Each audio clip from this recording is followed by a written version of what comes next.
So here we are with another episode of the Snob magazine, and I am here at Wolf Design with a good friend of mine, Simon Wolf. Simon, good to see you. Good to see you. So for those of us who don't know about Wolf Design, tell us a little bit about what you do. Well, we're a family business. We've been in the, as we say, the box business for nearly 180 years. I'm the 5th generation owner of the company. Wow. And in the last 20 years, we've developed watch winders. Okay. We've spent a lot of time concentrating on watch winders. All right, and that's your principal business.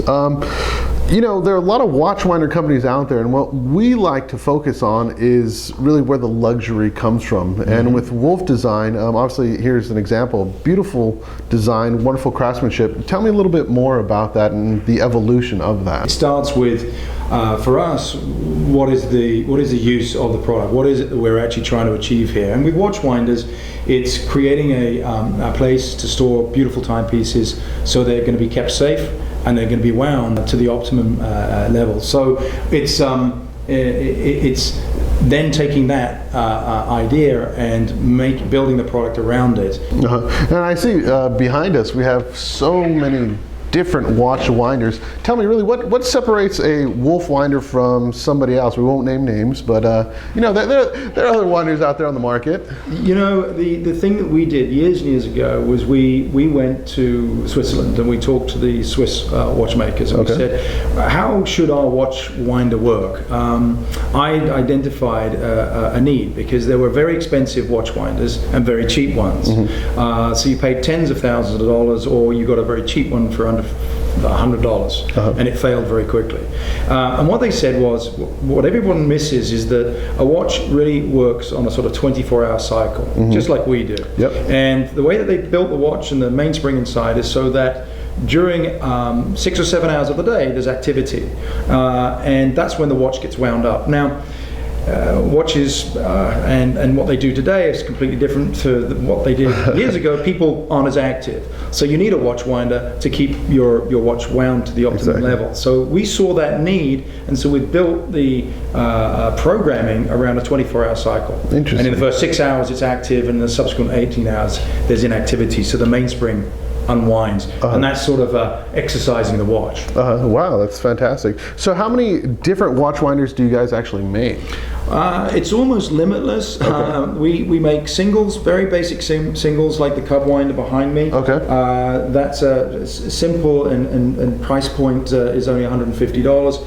It does 900 turns per day in both directions. Very simple. And then we got to doubles, triples, 4s, 6s, and 8s, and then we have modular systems. The 4.1 is a modular system that allows you to basically build. You can build a wall of them. Oh, wow. And then you daisy chain the power, so you just have to use one power source. So it is limitless, because you can build as many as you like with a modular system, or you can just keep buying watch winders as your collection of watches expands. For sure. You know, and that's exactly it. For those of you who don't know, I collect watches, and you know, it does become an expensive proposition after a while, so it's good to know that you can actually build your winders with your watch collection at the same time. It can expand. You know, it can expand, and if you want to use a modular system, like I said, we have that solution. Or if you like, you know, let's say you like the Roadster collection, which has got the ebony macassar wood face. If you like that, but then it doesn't match the watch that you have, you can buy a Viceroy, which is this piece here, which has a silk tie covering in the front. So you're gonna have different looks, but you can still put them together with this bridle system, this daisy chain of pattern, each unit. Okay, all right. Not to be content with your word, I'm sorry, Simon, but I want to see how this winder works, and to show people who don't understand how watch winders work. So I have here a Baume & Mercier. Lovely brand. It's yes, it's their Capelin collection. So let's see how this works. Let's see what we got to do. So I just bought a watch, and I need it to be wound. You know, it's an automatic, and it's dead right now. So what do we need to do? What do you need to do? Well, you need to purchase a Wolf winder. Okay. one of the Viceroys was wonderful, and the features that I'm going to point out specifically are how adaptable our product is. So the first thing that you can do or would do is pull out the little cuff, and the cuff is collapsible, and that means that you can actually put different size watches on it. Okay. So you take the cuff out, All right. if you want to just slip it around there. Yeah, let me you can either open it up, or you can close it around it after you've got it over. All right, and let me close it up. Let's see. Oh, he's a good study. He's obviously watched our online All videos. right, there we go. There we So go. now it's on, and Yeah. the important point about this little cuff is that it has these two wings on the side here, and if you see on the side here, you have a little lip on the end of the wing. That actually has got a notch that slides inside to the drum, Okay. and it connects inside the drum. So now it's locked inside. And so all you need to do is just go ahead and slide it inside. Pop her in. Yeah. And you'll hear a click, or maybe 2 clicks. Yeah, sometimes it clicks in one go. Okay. So now it's locked inside. All right. And the unique thing about that is we're now using gravity as it was supposed to be used on a watch, directly up and down on the vertical plane. A lot of other watch winders tilt their watches back, and the reason why they do that is so the gravity doesn't pull the watch out when it starts to turn. But because our watch winder has a lock-in cuff, it won't do that. Okay. So now what you want to do is you want to turn it on, which is this little knob on the right-hand side here. So you go ahead and turn it one click down.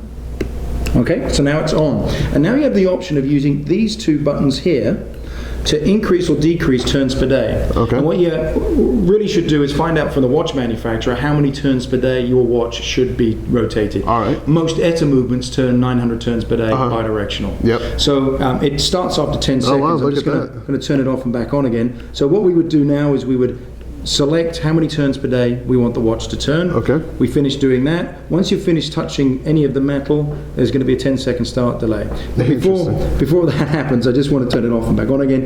This knob on this side controls direction. So you've got clockwise, anti-clockwise, and then bidirectional. Some watches want to be wound in both directions. Yes.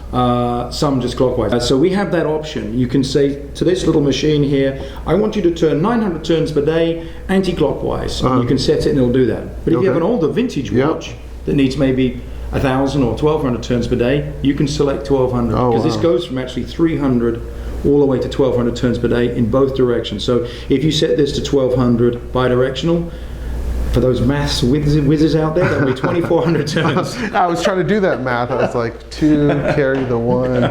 Another feature, if this watch has a power reserve, you can actually make all your settings and then turn it to the lowest knob setting here, and that's the start delay. And you can go from a low of 6 hours all the way to 72 hours. So what really got me interested in Wolf as opposed to other watch winders is this Cub Design. This is fantastic just because you can build on your collection. I mean, before I take away what you're going to say, tell us all about this. Well, what we wanted to build was something that was very compact. Okay. Something that could go in a safe, something that could go on a yacht, something that could go in a holiday home where you don't have as much space or you don't have a huge walk-in closet. This was the solution we came up with. We call them Cubs. It's a lovely little name. It has a connotation of warmth and being tucked away somewhere safe. And from the idea of making a very small watch winder, we thought, well, how do we make it modular? So that as your watch collection grows, you can expand the watch winders that need to be running those watches. So this is a solution. Each one of these is purchased individually, and we have 5 different colors, just showing you black and white here. So you could buy a single unit like that. It'll run that watch. You buy another watch, you need to now put them in a modular system. You just slide these little guys in here like this. They run on either a battery, 2 AA batteries, or AC power. And all of our AC power adapters come with multi-pins so that you can use them anywhere in the world. You just slide off the pin. If you're going to Hong Kong, you're going to the UK, you slide off the American pin and you're away. Oh, that's fantastic. That's thinking ahead. Good little point. And the nice thing here is, as I said, that's modular. So for every 3, you can put them inside the Cub holder, and then you can start stacking them on top of each other like this. And the other thing you can do is you can actually stack them in the vertical, like this, horizontal and vertical, because our watch winders are designed to work in either orientation. So a lot of people, what they do is they'll buy 2 like this, stack them on top of each other, and then they'll buy another one that stacks here. And it remains very compact, and like I said, 1 power source will power all of these. There's 6 here. You could do twice as many as this with 1 power source. Oh, that is great. Very compact, gets hidden away somewhere in a nice closet. This is what I use actually. Compact. Okay, yeah, this is great. I mean, this is really, I think, where people need to be looking, just because I think there's an apprehension with watch winders is you don't want to put that money out there unless you know you have a collection. And if you're growing a collection, well, then this is the way to go, because you can just keep adding to it and not have to worry about, well, you know, I spent $1,200 on a single and now everything else dies, you know, when I don't wear it. Absolutely. Oh, that's great. So if you don't collect watches and you want the beautiful craftsmanship that comes from Wolf, well, they got you covered with pen holders as well. So tell me about these. I think that, you know, most men don't wear a lot of jewelry. So what do we use as a statement of our individuality? I wear cufflinks. Okay. I have a lovely wallet. I don't have a lovely pen, I have to say, because I lose them all the time. I gave up carrying lovely pens a long time ago. But pens are a way for a man to show, and a woman, hey, I like lovely things, I like beautiful things. So our solution is to build a beautiful case to hold them, to showcase them. A lot of guys like to actually travel with more than one pen or go to collecting shows, so we have this little travel piece here. Wow. We have some other styles as well, but these are the most popular styles. You've got a little case here with a lift-out tray. We actually have a patented solution that we impregnate our materials with. It's called Luster Lock. We developed it about 6-7 years ago, and what that actually does is when you close the lid of the box, the air inside is neutralized. So any metals that you have won't corrode in any way. It's mostly used for our jewelry cases. We make a lot of jewelry cases and jewelry boxes, and of course sterling silver is a metal that's used an awful lot, and it has the most impurities, and that neutralizes. It's like a sponge basically, and these boxes are lined with Luster Lock, so that's a great added little feature there. Wow, that's great. The devil's in the details.